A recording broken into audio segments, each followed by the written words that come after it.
While the crew gets started, we head over to Wolf Road Prairie to see what these plants look like in a true prairie setting. So we're here at Wolf Road Prairie. This spot almost got turned into a housing development, like a suburb in the late 20s. And then the Depression hit, thank God, and wiped that plant off the map. And then they came for it again in the 60s or 70s. They were gonna turn it into a golf course for a bunch of, rich stiffs. And that's when citizens came together and protected it. And so that's why we have this little parcel, this little crumb of habitat left. This is an actual intact virgin prairie and oak savanna. Specifically in this ecotone between the savanna and prairie, between April and June, in a single square foot, you can get 226 plants.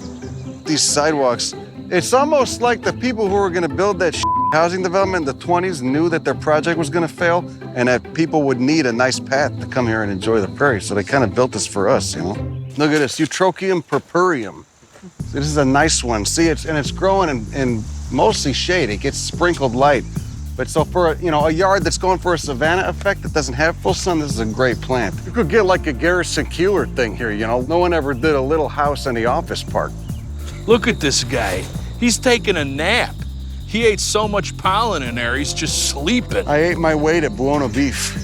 This is basically the Italian beef stand of the prairie. This one right here, he's got a couple to-go bags on his legs. Throwing it back there. You got all our important tall grass prairie grasses right here. This is Sorghastrum natans, and this is Andropogon. Two really important prairie grasses right here. But moving on to the showy stuff, you got Liatris aspera.